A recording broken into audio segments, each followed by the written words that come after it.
भोला सुबह सुबह अपने कुल्हाड़ी को लेकर जंगल की ओर जाने लगा।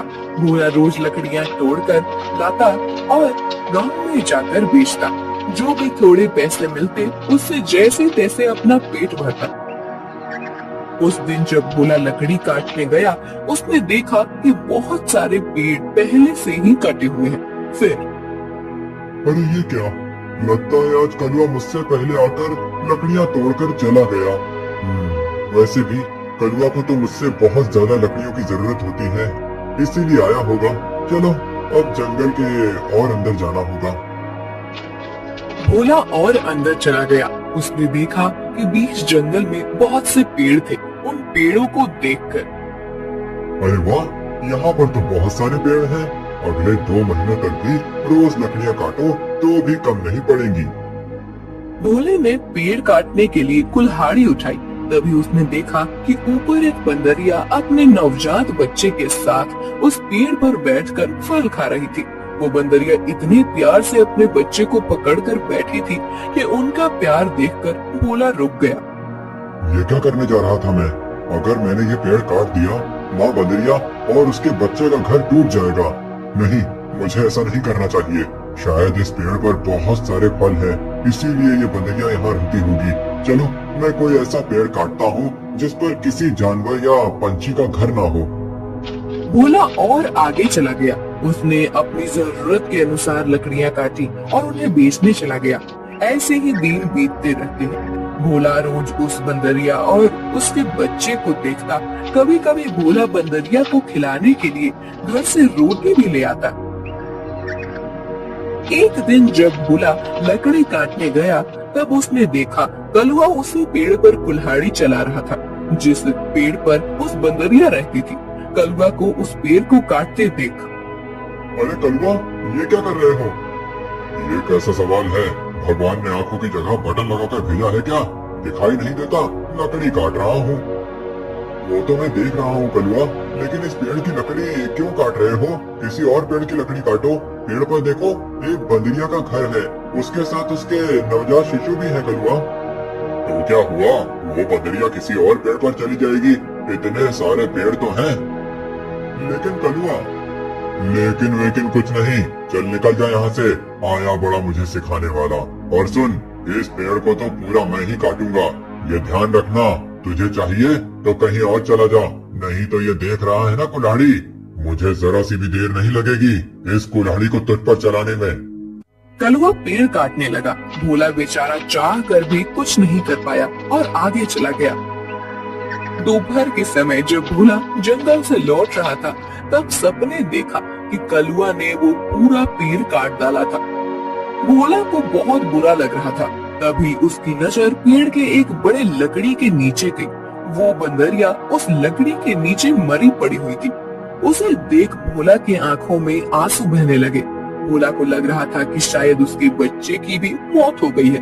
भोला उस बंदरिया के पास गया। तभी उसने देखा कि बंदरिया ने मरते हुए भी अपने बच्चे को अपने गोद में सुरक्षित रखा था। हे भगवान, तेरी महिमा अपरंपार है। इस बंदरिया ने मरते हुए भी अपने बच्चे को गोद में सुरक्षित रखा है। सच में माँ आखिर माँ ही होती है। लेकिन अब इस बच्चे का क्या होगा? कलवा भी कितना दुष्ट है। मैंने बताया था उसे इस पेड़ पर इस बंदरिया का घर है, लेकिन उसने मेरी बात नहीं सुनी। फिर भोला ने गड्ढा खोदकर बंदरिया के शव को उस गड्ढे में डाल दिया। फिर उसके बच्चे को अपनी गोद में उठाकर अपने साथ उसे घर ले आया। उस दिन एक बात से भोला अपने छोटे भाई की तरह उस बंदर को साथ रखने लगा। एक दिन भोला लकड़ी काटने गया था। तब क्यों भोला, सुना है तूने किसी बंदर को पाल रखा है? अरे खुद का पेट तो तुझसे भरता नहीं, अब उस बंदर को क्या खिलाएगा? वो वही बंदर है कलवा, जिसकी माँ के तुम हत्यारे हो। मैंने तुम्हें कहा था कि उस पेड़ पर उस बंदरिया का घर है, फिर भी तुमने वो पेड़ काट दिया। वो बंदरिया पेड़ से गिरकर मर गई। इसीलिए मुझे इंसानियत के नाते उस बंदर को अपने साथ ले जाना पड़ा। अगर मैं उसे नहीं ले जाता तो इस जंगल में ऐसे ही उसकी मौत हो जाती। हाँ तो तू बड़ा दयावान है ना। सारी दुनिया की इंसानियत और अच्छाई एक तुझ में ही भरी हुई है ना।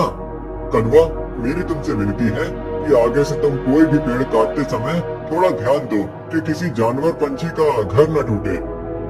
ए भोला, मैंने पहले भी एक बार तुझसे कहा था कि तू मुझे मत सिखा। जब तूने कुल्हाड़ी हाथ में लेना सीखा था ना, उसके कई साल पहले से मैं लकड़ी काट रहा हूँ। तू कौन होता है मुझे सिखाने वाला? रुक, तुझे अभी मजा चखाता हूँ। ऐसा कहकर कलुआ ने भोला को पीटना शुरू कर दिया। उसे पीटने के बाद भोला को उसने चेतावनी भी दी कि आगे से अगर वो इस गांव में लकड़ी काटने के लिए आएगा तो उसे अपनी जान से हाथ धोना पड़ेगा। बेचारा भोला घर आ गया और बंदर से बात करने लगा। चलो दोस्त, अब इस गांव से हमारा दाना पानी उड़ गया है। उस कलुआ ने मुझे पीट कर साफ साफ चेतावनी दे दी है। अब अगर जान बचानी है तो इस गांव को छोड़कर जाना ही बेहतर होगा। चलो, हम कहीं और जाकर हमारी अपनी दुनिया बसाएंगे। भोला बंदर को अपने कंधे पर बिठाकर गांव से कहीं दूर जाने के लिए निकल गया। दिन बीत रहे थे और भोला दर बदर भटकते हुए काम की तलाश कर रहा था। ना तो उसे काम मिल रहा था और ना उसके रहने का कोई ठिकाना था। जैसे तैसे अपने लिए और बंदर के लिए वो एक वक्त का खाना जुटा पा रहा था। एक दिन ऐसे ही वो थक कर एक पेड़ के नीचे बैठा हुआ था। बंदर उसके गोद में सोया हुआ था। तभी वहाँ एक योगी बाबा आए। प्रणाम योगी बाबा। कल्याण हो पुत्र। एक बात बताओ, तुम इस बंदर को ऐसे गोद में लेकर क्यों बैठे हो? बाबा, इसने अपनी माँ को खो दिया है। इसका इस दुनिया में कोई नहीं है, इसीलिए मैं इसे अपने साथ अपने घर ले आया था। लेकिन हमारे गांव के एक गुंडे की वजह से मुझे गांव छोड़ना पड़ा। अब मैं काम और सिर पर छत ढूंढते हुए दर दर भटक रहा हूँ। पुत्र, तुम्हारा हृदय सच में कोमल है। तुमसे किसी का भी दुख नहीं देखा जाता। तुमने इस अनाथ बंदर की जिम्मेदारी लेकर इसे एक परिवार दिया है। तुम अगर चाहो तो मेरे साथ मेरे आश्रम में रह सकते हो। मेरे आश्रम में मेरे कुछ शिष्य रहते हैं और कई बार कितने साधु भी आते हैं। उनके भोजन और रहने की व्यवस्था की जिम्मेदारी अगर तुम उठाओ तो मुझे बहुत आनंद होगा। ये तो मेरी खुशनसीबी है बाबा। मुझे आपके साथ रहने में सचमुच खुशी होगी। लेकिन बाबा, मेरा ये बंदर भी मेरे साथ आएगा। मैं इसे कहीं नहीं छोड़ सकता। हाँ पुत्र, तुम इसके साथ आ सकते हो। भोला बाबा के साथ उनके आश्रम चला गया। भोला अब योगी बाबा के आश्रम में सफाई, भोजन व्यवस्था, हवन की सामग्री ले आना, बाबा जी के शिष्यों की सहायता करना, ऐसे सारे काम करने लगा। भोला का बंदर हमेशा उसके साथ रहता था। योगी बाबा भोला का काम और उसकी काम के प्रति निष्ठा देखकर खुश थे। बाबा हमेशा अपने बाकी शिष्य और साधुओं से भोला की तारीफ करते थे। बाबा जी का एक शिष्य था मानिक, जो भोला की तारीफ से बहुत जलता था।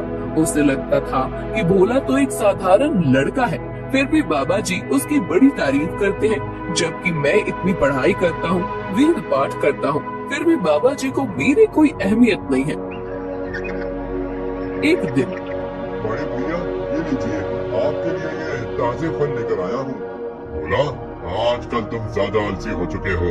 तुम्हें ज्यादा खाना ना पकाना पड़े, इसीलिए तुम ये फल लेकर आते हो। ऐसी बात नहीं है भैया, वो बाबूजी ने आज सबको फलहार करने को कहा है, इसीलिए मैं फल लेकर आया था।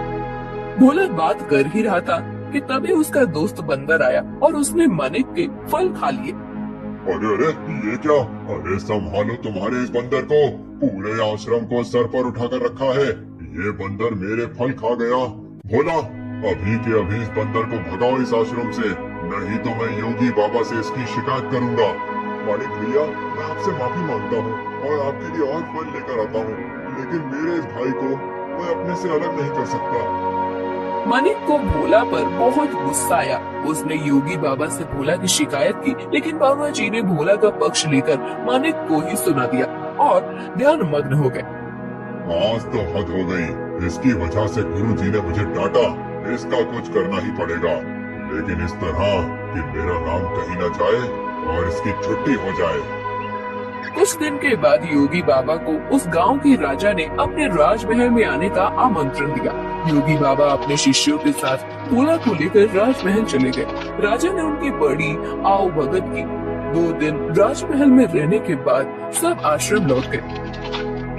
फिर 2 दिन के बाद राजा अपने कुछ दास और प्रधान के साथ आश्रम आए। क्षमा करें बाबूजी, यहाँ आकर आपको कष्ट दे रहा हूँ, लेकिन बात ही ऐसी है कि मुझे स्वयं आपकी भेंट लेने आना पड़ा। कोई बात नहीं, आपके आने का कारण बताइए। समझ नहीं आ रहा कैसे कहूँ बाबूजी, 2 दिनों से हमारी महारानी का नवलखा हार कहीं गुम हो गया है। समझ नहीं आ रहा कि कहाँ गायब हो गया। साफ साफ बताइए कि आप क्या कहना चाहते हैं। क्या हमारे जाने के बाद से वो हार गुम हुआ है? सच कहूँ तो हाँ। मतलब हम में से किसी ने वो हार चुराया है, ऐसा कहना है आपका?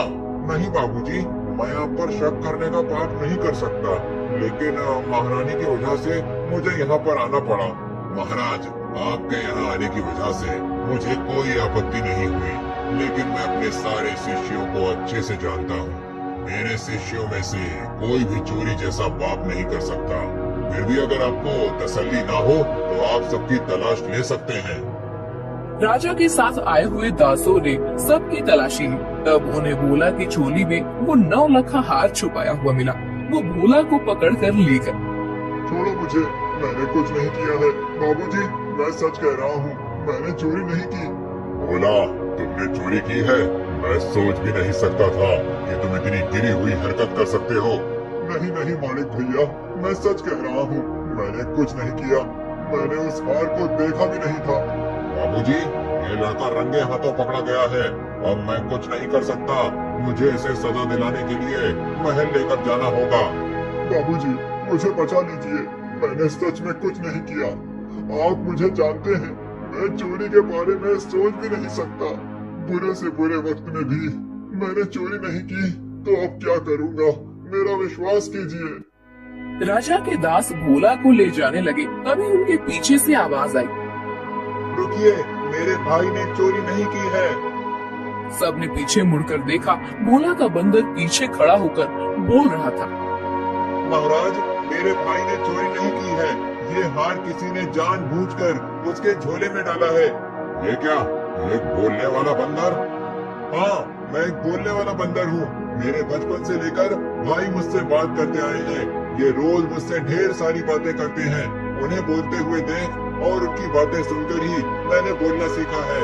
मैं दावे के साथ कह सकता हूँ, मेरे भाई ने चोरी नहीं की है। अच्छा, तो तुम दावे के साथ कह रहे हो, तो तुम्हें ये भी पता होगा कि ये हार जानबूझकर इसकी झोली में किसने डाला? हाँ, मुझे पता है, इस माणिक ने मेरे भाई के झोले में वो हार डाल दिया था। क्या तुम सच बोल रहे हो? नहीं नहीं बाबूजी, ये झूठ बोल रहा है। मैंने सच में चोरी नहीं की है। तुम्हारी लड़खड़ाती हुई जुबान ने सब सच कह दिया है माणिक। मैं कभी सोच ही नहीं सकता था कि तुम ऐसा करोगे। सच सच बताओ, तुमने चोरी क्यों की और उसका इल्जाम बेचारे भोला पर डालकर क्या करना चाहते थे तुम? मानिक ने अपनी जलन के बारे में सब सच सच बाबा जी को बता दिया। महारानी के हार की चोरी के जुर्म में मानिक को पकड़ लिया गया। फिर भोला, तुम्हारा ये बंदर सच में बड़े काम का है। ये हमारे राज्य की बड़ी मदद कर सकता है। मैं चाहता हूँ कि तुम इसके साथ हमारे राज्य के गुप्तचर बन जाओ और हमारे शत्रुओं की गतिविधियों पर नजर रखो। इस बंदर पर किसी को शक नहीं होगा और तुम आसानी से सब पर नजर रख पाओगे। इस काम के बदले में तुम्हें बहुत धन दिया जाएगा। राजा जी की बात भोला को सही लगी। योगी जी ने उसमें हामी भरी। भोला अब राज्य का पहला ऐसा गुप्तचर बन गया जिसका साथ ही एक बंदर था।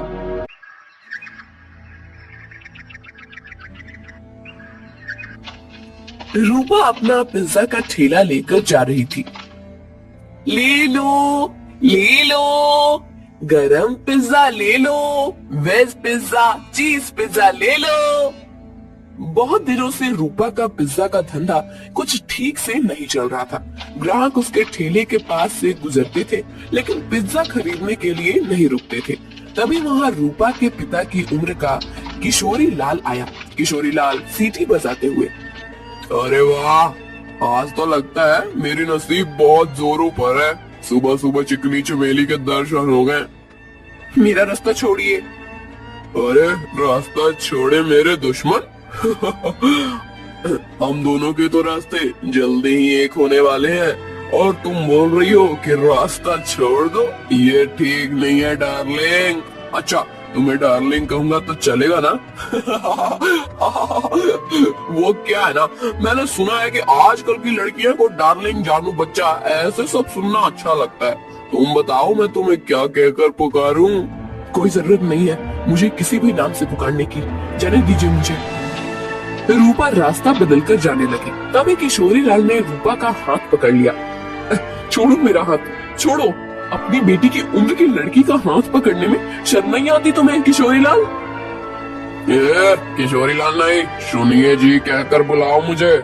और मुझे शर्माने की जरूरत नहीं है, शादी होने वाली है हमारी। तुम्हारी उस जुआरी बाप ने मुझसे कर्जा लिया था, कर्जा नहीं चुका पाया, इसलिए अपना घर उसने मेरे नाम पर दिया। ये तो मेरी रहमत समझो कि मैंने तुम लोगों को घर से बाहर नहीं निकाला। ये करके भी वो रुका नहीं, फिर से जुआ खेलने के लिए मुझसे पैसे लिए और कहा कि अगर पैसे नहीं चुका पाया तो मेरी बेटी से शादी कर लेना। अब एक तो तुम्हारे बाप को कहो कि मेरे पैसे लौटाए, नहीं तो तुम मुझसे शादी करने के लिए तैयार हो जाओ। हाँ। रूपा मायूस होकर घर चली आई। उसने अपनी माँ भारती को रोते हुए सब बात बता दी। तभी रूपा के पिता, अरे सही तो कह रहे थे सेठ, तुम्हारे तो नसीब खुल गए हैं कि इतने अमीर आदमी से तुम्हारी शादी होगी। नहीं बापू, मैं इतने बड़े आदमी से शादी नहीं करूंगी, चाहे कुछ भी हो जाए। और माँ, आज के बाद मैं नहीं जाऊंगी पिज्जा का ठेला लेकर। रूपा अंदर जाकर रोने लगी। अगले दिन से भारती पिज्जा बेचने जाने लगी। कुछ दिन हो गए, लेकिन फिर भी जितनी जरूरत थी उतना धंधा नहीं हो रहा था। भारती बहुत परेशान हो गई थी। दिन भर पूरे गांव में घूमने के बाद रात को भारती घर जा रही थी। वो एक जगह पर बैठ गई। हे भगवान, और कितनी परीक्षा लोगे हमारी? इतनी मेहनत करके भी पैसे हाथ में नहीं आते। पति है जिसे जुआ खेलने से फुर्सत नहीं मिलती। एक लौती बेटी है, इतनी रूपवती है, लेकिन उसके पीछे वो किशोरी लाल पड़ा है। मेरी बेटी को उस किशोरी लाल के चंगुल से कैसे बचाऊं? पता नहीं ये पिज्जा का धंधा क्यों चल रहा है। अगर पैसे नहीं मिले तो क्या करूंगी? भारती अपने आप से बात कर रही थी। तभी उसके पास एक बूढ़ी दादी आकर बैठ गई। क्या हुआ बेटी, क्यों रो रही हो? क्या बताऊं अम्मा, मेरे जीवन में इतनी परेशानियां हैं कि क्या कहूं। भारती ने अपनी राम कहानी बूढ़ी अम्मा को बताई। बेटा ये लो, कल से तुम ये मसाला डालकर पिज्जा बनाना।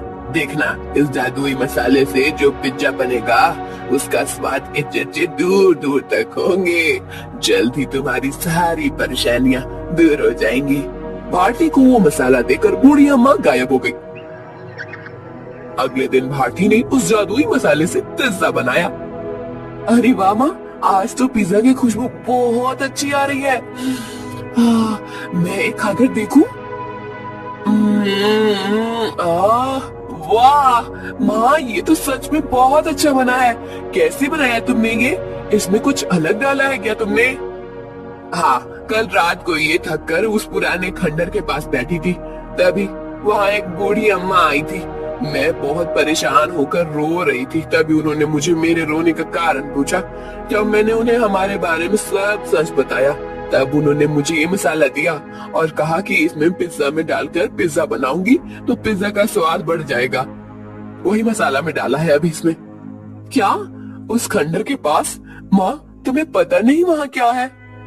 तुम इतनी डर क्यों रही हो? ऐसा क्या है वहाँ पर? अरे माँ, कहते हैं कि वहाँ पर एक बूढ़ी का भूत रहता है।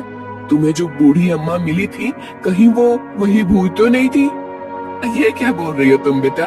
कल मेरी मुलाकात एक भूत से हुई थी, लेकिन उसे देखकर ऐसा लग तो नहीं रहा था। लेकिन माँ, ये तो सोचो कि कोई सामान्य औरत तुम्हें जादुई मसाला कैसे देगी? हो ना हो वो जरूर कोई भूत ही होगी। अब वो कोई भी हो, क्या फर्क पड़ता है? अगर उसके इस मसाले की वजह से हमारे पिज्जा की बिक्री बढ़ गई तो अच्छी ही है ना। सोचो, हम उस किशोरी लाल के सारे पैसे चुका देंगे तो उसे तुम्हारा पीछा छोड़ना होगा। हाँ, ये बात तो है। सिर्फ एक बात याद रखना, किसी को कानो कान खबर न हो कि हमें किसी भूतनी ने जादुई मसाला दिया था। भारती अपना ठेला लेकर निकल पड़ी। जादुई पिज्जा की महक पूरे गांव में फैल रही थी। अरे भारती, आज तो बहुत बढ़िया खुशबू आ रही है तुम्हारे ठेले से। जरा एक दो पिज्जा खिलाओ तो। भारती ने लालचंद को गर्मा गर्म पिज्जा सॉस के साथ दिया। लालचंद पिज्जा खाने लगा। अरे वाह, क्या स्वाद है, वाह वाह, मजा आ गया। भारती, क्या खूब पिज्जा बनाया है, आज तुमने सच में दिल खुश हो गया। वैसे तो मुझे ये पिज्जा विज्जा कुछ खास पसंद नहीं है, ये तो सारे नए जमाने के चोचले हैं, लेकिन उसकी सुगंध इतनी अच्छी आ रही थी कि मेरा जी मचल गया। ओह, ये लो पैसे, और एक काम करो, 4 पिज्जा पैक करके देना, घर पर ले जाता हूँ, बच्चों को बहुत पसंद आया। लालचंद की आवाज सुनकर कुछ और लोग वहाँ आ गए और पिज्जा खरीदने लगे। भारती बहुत ज्यादा खुश हो गई, क्योंकि आज उसकी बोनी ही एकदम बढ़िया हो गई थी। कुछ देर के बाद भारती गांव से होकर कॉलेज पर चली गई। कॉलेज के बहुत सारे बच्चों ने पिज्जा खरीदा। दोपहर तक सारे पिज्जा खत्म हो गए। भारती घर आ गई। माँ, इतनी जल्दी आ गई आज? अरे पूछो ही मत, आज तो गजब हो गया, सच में उस मसाले ने तो कमाल कर दिया। जब मैं यहाँ से निकली, थोड़ी दूर पर लालचंद सेठ मिल गए, पिज्जा की खुशबू से खींचे चले आए। 2-3 पिज्जा खा लिए उन्होंने और 4 पैक करके घर ले गए। इतनी तारीफ कर रहे थे पिज्जा की कि क्या ही बताऊं। उनकी आवाज सुनकर कुछ और गांव वाले आए और उन्होंने भी पिज्जा खरीद लिया। आज तो बहुत अच्छी बोनी हो गई थी। फिर मैं कॉलेज पर चली गई। वहाँ भी बच्चों के खाने की छुट्टी हुई थी, क्या कहते हैं उसे, हाँ, रिसेस। बहुत से बच्चे बाहर आए और पिज्जा लेकर चले गए। सारे पिज्जा खत्म हो गए। अरे वाह, मतलब भूतनी ने दिए हुए मसाले ने आपका काम कर दिया। माँ, अगर रोज ऐसे ही पिज्जा की बिक्री होने लगी तो बहुत जल्द हम सारा कर्जा चुका देंगे।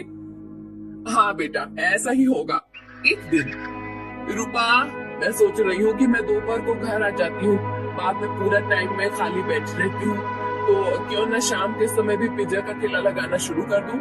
लेकिन माँ, तुम कितना काम करती हो, शाम को भी काम करोगी तो थक नहीं जाओगी। थक तो जाऊंगी, लेकिन सोचो मुनाफा भी तो दुगना हो जाएगा। अगले दिन से भारती शाम के समय भी जादुई पिज्जा का ठेला लगाने लगी। उसे दुगना मुनाफा होने लगा। कुछ दिनों में भारती के पास बहुत सारे पैसे जमा हो गए। एक दिन वो कर्ज के सारे पैसे लेकर किशोरी लाल के कोठी पर चली गई। आओ भारती, आज सुबह सुबह मेरी कोठी पर, लगता है शादी की बात करने आई हो। किशोरी लाल, मैं पागल नहीं हूँ जो मेरी रूपवती बेटी का हाथ उसके बाप की उम्र के आदमी के हाथ में दे दूं। बिल्कुल, तुम पर ही गई है तुम्हारी बेटी। कुछ दिन पहले वो भी यही कह रही थी, लेकिन शायद तुम दोनों को अभी तक समझ नहीं आया है कि रमेश ने ही मुझसे वादा किया है कि अगर उसने लिए हुए कर्ज को वो चुका नहीं पाया तो वो रूपा का हाथ मेरे हाथ में दे देगा, और तुम लोग तो मुझे पैसे वापस करने से रहे। तो तुम्हारे पास चारा ही क्या है? अपने सपनों से बाहर आओ किशोरी लाल। कहीं ये कांच का सपना टूट गया तो उस टूटी हुई कांच के टुकड़े आंखों में चुभ जाएंगे और आंखों से खून बहने लगेगा। ये लो, मैं पैसे लेकर आई हूँ, तुम्हारा सारा कर्जा सूद समेत लौटा रही हूँ। क्या? कैसे? वो भी इतने सारे पैसे आए कैसे तुम्हारे पास? ये ले तेरे पैसे, और आगे से मेरे दरवाजे पर आने की जरूरत मत करना। और हाँ, मेरी बेटी को आंख उठाकर भी मत देखना आज के बाद। भारती किशोरी लाल के कोठी से चली गई। किशोरी लाल अपने कंप्यूटर के सामने बैठकर स्टॉक एक्सचेंज में ट्रेड करने लगा। कुछ दिनों के बाद भारती को कॉलेज के कैंटीन में पिज्जा बनाने का काम मिल गया। उसने अब पिज्जा का ढाबा शुरू कर दिया था। दोपहर में भारती कॉलेज के कैंटीन में काम करती थी और शाम को रूपा के साथ मिलकर अपना पिज्जा ढाबा चलाती थी। एक दिन किशोरी लाल के कोठी पर, पापा, आप ऐसे सर पर हाथ रखकर क्यों बैठे हैं? क्या बताऊं बेटी, कुछ दिनों से शेयर्स लगातार गिर रहे हैं, मुझे बहुत बड़ा लॉस हो गया है। क्या? तो अब आप क्या करेंगे? आप अब क्या, जितना भी पैसा बचा है उसे भी लगा देता हूँ। अगर 2 दिनों में शेयर्स ऊपर चले गए तो डूबे हुए सारे पैसे वापस मिल जाएंगे। लेकिन अगर ऊपर नहीं गए तो? शुभ शुभ बोल कल हुई, एक तो मैं पहले ही इतने टेंशन में हूँ और तू ऐसी बातें कर रही है। जा अब यहाँ से। 3 दिन बीत गए, लेकिन शेयर मार्केट ऊपर नहीं आया। किशोरी लाल के बचे खुचे पैसे भी डूब गए। उसे अपनी कोठी भी बेचनी पड़ी। अब किशोरीलाल रास्ते पर आ गया था। किशोरीलाल को लॉस से इतना धक्का लगा कि उसकी हालत बहुत खराब हो गई और उसने बिस्तर पकड़ लिया। घर की जिम्मेदारी अब शीतल पर आ गई। गांव में ही एक छोटे से टूटे फूटे घर में दोनों रहने लगे। 3 महीने के बाद, पापा ये लीजिए, दवाई पी लीजिए। बेटा, दवाई के लिए पैसे कहाँ से हैं तुम्हारे पास? पापा, मैं एक जगह करती हूँ, उससे जो पैसे आते हैं उससे मैं दवाई लेकर आई हूँ। और पापा, मैंने इस घर का किराया भी दे दिया है और खाने के लिए राशन भी भर दिया है। अब आप सो जाइए, मुझे काम पर जाना है।